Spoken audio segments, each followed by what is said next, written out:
नमस्कार दोस्तों, मेरा नाम है आयुष। आप देख रहे हैं स्मार्ट एंड लीगल गाइडेंस। आज हम इस वीडियो के अंदर civil litigation, advocacy in civil या फिर सिविल वकालत, आप कुछ भी समझो, उसके बारे में जो रियलिटी है, जो नए एडवोकेट्स, नए लॉयर्स या फिर जो एक्सपीरियंस एडवोकेट्स हैं, वो अगर जो रियलिटी के बारे में समझना चाहते हैं कि जो अगर वो सिविल लिटिगेशन के अंदर आना चाहते हैं कि वो सोच रहे हैं क्या मैं सही कर रहा हूं, क्या ये सही टाइम है मेरा सिविल लिटिगेशन को चूज करने का, किस वजह से कर रहा हूं, या फिर मेरे को कौन गाइड करेगा, इसके लिए सारी रियलिटी आपको अगर समझनी है कि सिविल लिटिगेशन के अंदर कैसा बिजनेस है, आपका प्रोफेशन जो है सिविल के अंदर कैसा हो सकता है, क्या सही है कैरियर बनाना सिविल लिटिगेशन के अंदर, ये सारे के सारे डाउट्स हर एक लॉ ग्रेजुएट के मन में, हर कोई न्यू एडवोकेट के मन में, क्या मैं सिविल के अंदर जाना चाहिए, हर किसी के मन में ये क्वेश्चन आता है। और जो रियलिटी है वो हर कोई छुपाता है। जो भी एक्सपीरियंस या फिर सीनियर एडवोकेट है वो आपसे ये सारी की सारी रियलिटी बिल्कुल छुपाएगा, क्योंकि सिविल लिटिगेशन के स्ट्रगल ही इतना है। 10 से 15 साल मिनिमम तो आपको सिविल लिटिगेशन के अंदर लगाने पड़ते हैं। एक अच्छा एक्सपीरियंस एडवोकेट बनने के लिए मिनिमम आपको 5 साल तो लगाने पड़ेंगे। अच्छा कोई भी करोड़ों रुपए की, लाखों रुपए की प्रॉपर्टी का अगर केस देखना है तो 10 से 15 साल तो आपको लगाने ही पड़ेंगे। तो इसके पीछे क्या रियलिटी है, क्या लॉजिक है, उसको मैं इस वीडियो के अंदर आपको एक एक चीज को एक्सप्लेन करूंगा, क्योंकि आपने मेरी प्रीवियस वीडियो भी देखी होंगी। मैंने पूरी की पूरी रियलिटी आपके सामने पेश करी थी, जो एक हर किसी के लॉ स्टूडेंट के, नए एडवोकेट के मन के अंदर जो बातें आती हैं, मैंने उन्हीं सारी बातों को जवाब दिया था। फिर भी अगर आपको कोई भी डाउट बनेगा तो आप मेरे को कमेंट सेक्शन के अंदर जरूर बताइएगा। तो वीडियो स्टार्ट करते हैं। सबसे पहली बात, जो सिविल लिटिगेशन के अंदर है ना, उसमें ज्यादातर केसेस, ज्यादातर मुकदमे खत्म होते जा रहे हैं। इसके पीछे क्या रीजन है? कुछ तो रीजन होगा कि जो सिविल लिटिगेशन है वो दिन पे दिन, उसके जो मुकदमे, जो केसेस हुआ करते थे पहले के टाइम पे, अब बहुत ज्यादा खत्म हो गए हैं। क्यों हो गए हैं? इसके पीछे क्या रीजन है? जैसे कि मान लो पहले इंडियन कॉन्ट्रैक्ट एक्ट जो है सिविल सूट के तौर पे हम फाइल करते थे। आप कहां पर हम फाइल कर सकते हैं? कंज्यूमर प्रोटेक्शन एक्ट की मदद से हम फाइल कर सकते हैं। दूसरी बात, जब कोई पहले रिकवरी ऑफ मनी का हम सूट डालते थे, सिविल सूट डालते थे, अब भी डाल सकते हैं, लेकिन अब लोग जो है ना सिविल के अंदर जाते नहीं है। इसके पीछे रीजन क्या है वो भी आपको पूरा अच्छे से एक्सप्लेन करूंगा। आपका थोड़ा सा सोचने का जो थिंकिंग का जो लेवल है वो थोड़ा सा इंक्रीज होगा कि मेरा रीजन क्या है, ये सारी बातें आपको समझाने का। जो रिकवरी ऑफ मनी का सूट हम सिविल के अंदर डालते थे, अब भी डाल सकते हैं, लेकिन अब बहुत कम लोग डलवाते हैं। अब क्या करते हैं लोग? नेगोशिएबल इंस्ट्रूमेंट एक्ट की मदद लेंगे कि भाई अगर कोई चेक बाउंस हो जाता है तो वो बंदा रिकवरी ऑफ मनी का सूट ना डालकर वो सीधा क्रिमिनल लिटिगेशन के अंदर जाना प्रेफर करता है, यानी कि नेगोशिएबल इंस्ट्रूमेंट एक्ट को प्रेफर करता है, क्योंकि नेगोशिएबल इंस्ट्रूमेंट एक्ट जो है वो क्वासी सिविल भी है, क्वासी क्रिमिनल भी है। इसका रीजन, इसके पीछे क्या होता है कि क्रिमिनल के केस के अंदर क्या होगा, सजा भी मिलेगी और हमारा जो चेक जो है बाउंस हुआ है वो बंदे को पे भी करना पड़ेगा। सिविल के अंदर क्या होता है, बहुत ही लंबा प्रोसेस होता है कि पहले भाई एप्लीकेशन डालो, एप्लीकेशन का जवाब दो, फिर उसकी आर्ग्यूमेंट होगी, फिर ऑर्डर दो, फिर किसी पार्टी ने दोबारा एप्लीकेशन डाल दी, फिर एप्लीकेशन का जवाब दो, फिर आर्ग्यूमेंट दो, फिर दोबारा ऑर्डर दो। तो बहुत लंबा केस सिविल के अंदर, बहुत ज्यादा लंबा केस खिंच जाता है। तो इसका जो ड्रॉबैक है वो एक पार्टी जो केस प्रोसीड कर रही होती है उसको झेलना पड़ता है, क्योंकि एडवोकेट तो झेलने, उसका तो रोज का काम है ये सारी की सारी चीजें झेलने का। एक परेशान कौन होता है बीच में? एक परेशान होती है पार्टी। अब उस परेशानी की वजह से एक एडवोकेट भी सफर करता है, उसके पास केसेस ज्यादा आते नहीं है सिविल लिटिगेशन के अंदर। तो ये सारी बातें चैन बाई चैन सफर होती जाती हैं। अब इसके अंदर और आगे क्या क्या रियलिटी है वो आपको बताता हूं। नेगोशिएबल इंस्ट्रूमेंट एक्ट का मैंने आपको लॉजिक बता दिया कि रिकवरी ऑफ मनी का जो सूट है वो सीधा का सीधा सिविल के तौर पे, मतलब सिविल लिटिगेशन के तौर पे वो प्रेफर करती है पार्टीज। तो इसीलिए सिविल लिटिगेशन का जो काम है और कम हो जाता है। अब इसके अंदर मैंने आपको एग्जाम्पल भी दिया है कि क्रिमिनल के अंदर ना एक जो एक्यूज होता है उसको सजा मिलती है। सिविल के अंदर जो डिफेंडेंट होता है और जो प्लेंटिफ केस डालेगी, डिफेंडेंट जिसके खिलाफ केस चलेगा, तो वो जो डिफेंडेंट होता है उसको भाई कोई सजा होती ही नहीं है। कोई ऐसा प्रोविजन ही नहीं है हमारे सीपीसी के अंदर कि जो डिफेंडेंट है उसको सजा हो पाए, सिर्फ उसको कंपनसेशन के लिए तौर पे सजा दिलाई जा सकती है। लेकिन एक सेक्शन 51 सीपीसी का आता है जो सिविल प्रिजन की बात करता है, यानी कि सिविल जेल की बात करता है। लेकिन उसमें भी एक दिक्कत है। उसमें यह दिक्कत होती है कि जो केस डाल रहा होता है, यानी कि जो प्लेंटिफ होता है, तो वो खर्चा उठाएगा अगर आपको डिफेंडेंट को सजा दिलानी है। अब इसमें बहुत ही कम लोग होंगे क्योंकि जो अपनी जेब से पैसा खर्च करेंगे कि ले भाई पैसा देके मैं सामने वाली पार्टी को जो है सजा जेल के अंदर भिजवा दूं। तो ऐसा तो बहुत कम लोग होंगे ना, क्योंकि आपके पास जब ऑप्शन है क्रिमिनल के अंदर जाने का, क्रिमिनल लिटिगेशन के जाके वहां पे सजा एक्यूज को दिलाने का, तो वो जो है एक नॉर्मल जनरल पब्लिक की बात करूं तो वो वहां जाना प्रेफर करेगी ना, या फिर अपनी जेब से कोई खर्चा देकर सामने वाली पार्टी को खिलाना भी होता है, पूरा का पूरा बहुत अच्छे से वहां पे सिविल प्रिजन के अंदर ट्रीटमेंट भी होता है। बिल्कुल भी जैसे हम क्रिमिनल में जेल्स देखते हैं, बिल्कुल भी वैसी जेल नहीं होती है। बहुत अच्छी जेल होती है सिविल प्रिजन के अंदर, पूरा खाना उनको प्रोवाइड करा जाता है, पूरा खर्चा होता है, पर डे का चार्ज लगता है, वो किससे वसूला जाता है? भाई जो केस डाल रहा है। अगर आपको सिविल प्रिजन में पहुंचाना है तो भाई पैसा तो देना पड़ेगा। तो इसमें कोई पार्टी बिल्कुल भी नहीं चाहती, एक इसकी वजह से भी सिविल लिटिगेशन का काम नीचे हो गया। अब इसके अंदर और बातें भी आती हैं कि सिविल लिटिगेशन के अंदर अब काम किस तरीके का आता है ज्यादातर, जैसे कि किसी के घर के बाहर एमसीडी वाले खड़े हैं कि भाई हम तुम्हारे घर तोड़ने आ रहे हैं। अब उस केस के अंदर वो बंदा जो है डर गया, वो बंदा जाएगा सीधा सिविल लिटिगेशन के अंदर कि जैसा साहब मेरा घर जो है टूटने वाला है, एमसीडी वालों के लिए स्टे ऑर्डर पास कर दो।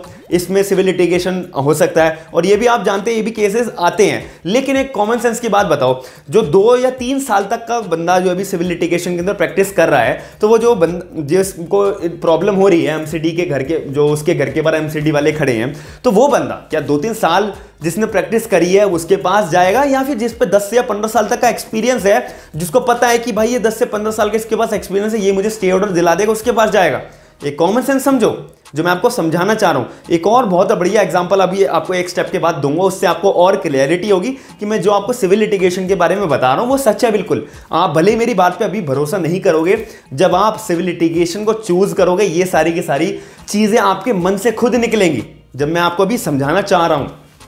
अब मान लेते हैं किसी ने आपकी प्रॉपर्टी पे कब्जा कर लिया, या फिर आपकी जमीन पड़ी हुई है उस पर बंदा जो है अपनी प्रॉपर्टी खड़ी करने लग रहा है, तो उस केस के अंदर भी आप टेम्परेरी इंजंक्शन के लिए सिविल लिटिगेशन के अंदर जाओगे।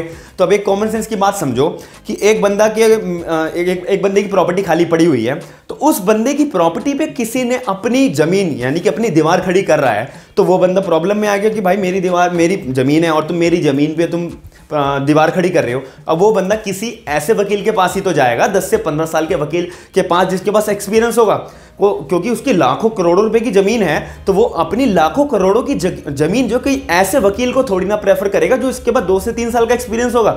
ये थोड़ी बात आप लॉजिक वाली समझ रहे हो। अब यहीं अगर मैं दूसरी बात करूं, आपको आईना दिखाऊं, क्रिमिनल लिटिगेशन के अंदर एक मान लो 50,000 80,000 रुपए का किसी को चेक मिला और वो चेक बाउंस हो गया।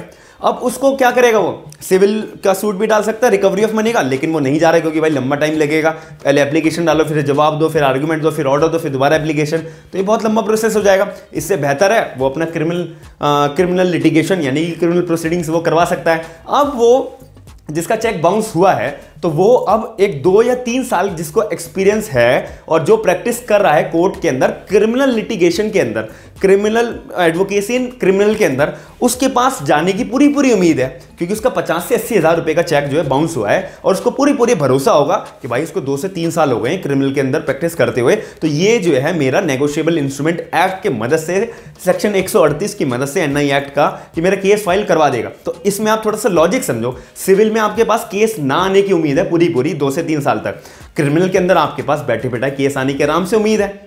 जो मैं आप मेरी बात समझ रहे हैं ना, क्योंकि एक पार्टी की नजर से भी आपको सोचना पड़ेगा कि मेरे पास क्लाइंट जो है किस किस वजह से आ सकता है, क्या प्रॉब्लम की वजह से आ सकता है। तो ये मैंने आपको एक लॉजिक बता दिया। अब इसके अंदर एक रियलिटी बताता हूं लॉ ऑफ टॉर्ट्स की। जितने भी लॉ स्टूडेंट्स अब ये वीडियोस देख रहे होंगे, या नए एडवोकेट्स देख रहे होंगे, या एक्सपीरियंस एडवोकेट्स देख रहे होंगे, या फिर लॉयर्स देख रहे होंगे, उन्होंने कभी ना कभी लॉ ऑफ टॉर्ट्स का नाम तो जरूर सुना होगा, और बहुत सारे लोगों ने तो 90% लोग तो पढ़ते ही पढ़ते हैं, क्योंकि एक इंटरेस्टिंग सब्जेक्ट होता है और थोड़ा सा कॉम्प्लिकेटेड भी होता है। लॉ ऑफ टॉर्ट के हर एक कदम पे हजारों मुकदमे आ सकते हैं सिविल लिटिगेशन के अंदर, लेकिन रियलिटी के तौर पर नहीं आते। किस वजह से नहीं आते हैं? क्योंकि तो लंबा टाइम लगेगा, वही जो मैंने आपको बताया था, एप्लीकेशन, फिर उसका जवाब, फिर आर्गुमेंट, फिर ऑर्डर। तो इसी वजह से जो है ज़्यादा से ज़्यादा लोग भाई लॉ ऑफ टॉर्ट के अंदर सिविल लिटिगेशन जो सिविल का एक मुकदमा जो है नहीं डालते हैं, क्योंकि लॉ ऑफ टॉर्ट का मतलब ही होता है एक सिविल रॉन्ग। तो इसी वजह से जो है सिविल लॉ ऑफ टॉर्ट के अंदर सिविल लिटिगेशन को प्रेफरेंस नहीं दी जाती है। तो लोग ज़्यादातर क्या करते हैं कि लोग जो है ज़्यादातर सोचते हैं, एक लाइन मैं आपको लॉ की टर्म्स की बताऊंगा कि डिले जस्टिस डिनाइड जस्टिस, कि भाई अगर मुझे न्याय जो है देर से मिल रहा है ना, तो भाई मुझे ना ही मिले।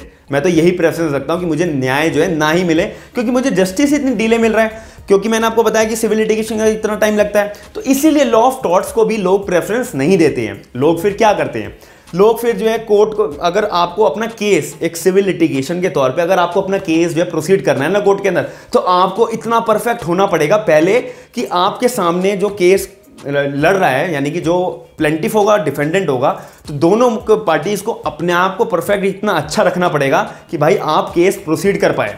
एक बार ही एक गलती आपने करी है ना तो आपका केस वहीं बाहर, आप वहीं केस हार जाओगे। या फिर आप इतने स्पेशलाइज नहीं हुए ना, एक एप्लीकेशन गलत डाली या फिर कोई भी जरा सी गलती करी, आप वहीं से ही गेम के अंदर बाहर हो जाओगे। सिविल लिटिगेशन एक ऐसा तरीका होता है, एक ऐसा रास्ता है जिसमें आपको पहले तो भाई अपना टाइम अच्छे से लगाना पड़ेगा, अपने आप को पूरा झोंकना पड़ेगा, एक सही रास्ता पकड़ना पड़ेगा और एक सही गाइडेंस लेनी पड़ेगी। ये सारी चीज़ें जब मिल जाएंगी, एक मुट्ठी बन जाएगी, जब आपको सिविल लिटिगेशन के अंदर बहुत अच्छा स्कोप आप है भी और कर भी पाएंगे। लेकिन आजकल के टाइम में इतना ज़्यादा टाइम हर कोई अपने आप को देना नहीं चाहता, क्योंकि एक तो कमाई नहीं होगी, 5 साल तक मान के चलो आपको सीखना ही सीखना है, आंखें बंद करके आप ये भूल जाना कि मेरे को पैसे के तो कुछ होगा ही नहीं। जो लोग ये कर पाएंगे, जिनके पास है कि भाई हाँ मैं खर्चा झेलने के लिए बिल्कुल तैयार हूँ, वो लोग तो इसको प्रेफरेंस दे। लेकिन कुछ लोग सोचते हैं कि भाई मैं इतना टाइम नहीं लगा सकता, तो आप एक और रास्ता अपना सकते हैं। मेन फोकस अपना क्रिमिनल लिटिगेशन पे रखो और जो थोड़ा सा बहुत टाइम है, थोड़ा सा अपने जो एफर्ट्स हैं वो थोड़ा सा आप सिविल लिटिगेशन के अंदर लगाए रखो। लेकिन मैं सिर्फ उनके लिए ये वीडियो बना रहा हूं जिनका मन सिर्फ सिविल लिटिगेशन के अंदर जाने का ही है, क्योंकि बहुत सारे लोगों को एक अपनी स्पेशलाइज फील्ड पकड़नी पड़ती है कि भाई मेरे को सिर्फ क्रिमिनल केसेस आते हैं, नहीं भाई मैं क्रिमिनल देखता नहीं भाई मैं और तरीके के केसेस देखता नहीं, सिर्फ सिविल केसेस देखता हूं।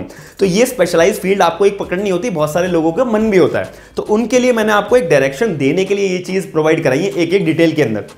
अब इसके अंदर मैंने आपको बता दिया कि आपको सिविल लिटिगेशन के अंदर 5 साल तो भाई मिनिमम देने ही पड़ेंगे। अब उससे ज़्यादा कितने देते हो वो आपके ऊपर है, जितनी जल्दी आप सीखते हो। तो ऐसी बात नहीं है जल्दी सीखना, जल्दी मैं ये नहीं कह रहा मैं कि आपको 2 साल में सीख जाओगे, 1 साल में सीख जाओगे, मिनिमम 5 साल में तो आप सीखोगे केवल। तो और सिविल लिटिगेशन के अंदर जैसे कि कैसे कैसे केसेस और बहुत तरीके के आते हैं।